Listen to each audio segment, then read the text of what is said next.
This temporary change intensified the already stressful lives of resident assistants, who must attend to residents' concerns on top of being a student themselves.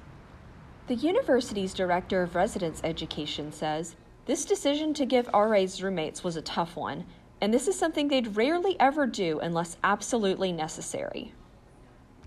Jared Russell explained that although this is an unprecedented and difficult change, he's glad that all the resident assistants were so willing to adapt to this temporary change. So yes, RAs were given roommates to start, and so that's typically something we try not to do because it's part of their compensation package, basically. So if you're an RA, you don't have to have a roommate, which is a nice perk for them. Right. But thankfully, they were so amazing, and they just really said, "Hey, whatever we've got to do to help out the campus," and so they temporarily took on roommates.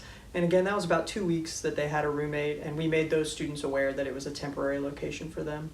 So after those 2 weeks, we were able to find permanent spaces for those students. So now all of our RAs actually have their own space again. Although the RAs were willing to help the crowded living situation on campus by accepting this change, this doesn't mean it wasn't a challenge for them. Resident assistant and junior mass communication major Riley Reynolds explains how having a roommate made it difficult for her to perform certain duties as an RA. I think the biggest thing with that was being on call and we have the phone from 8 p.m. to 7 a.m.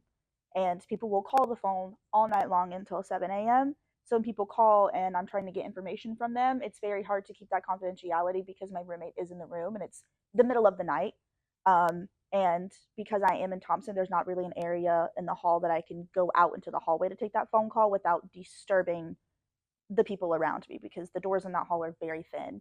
So if I were to take the call outside, then everyone on the hall can hear that conversation. And I couldn't really kick my roommate out. So it was those whispered, hush hush conversations on the phone or getting up and going to the bathroom and closing the door.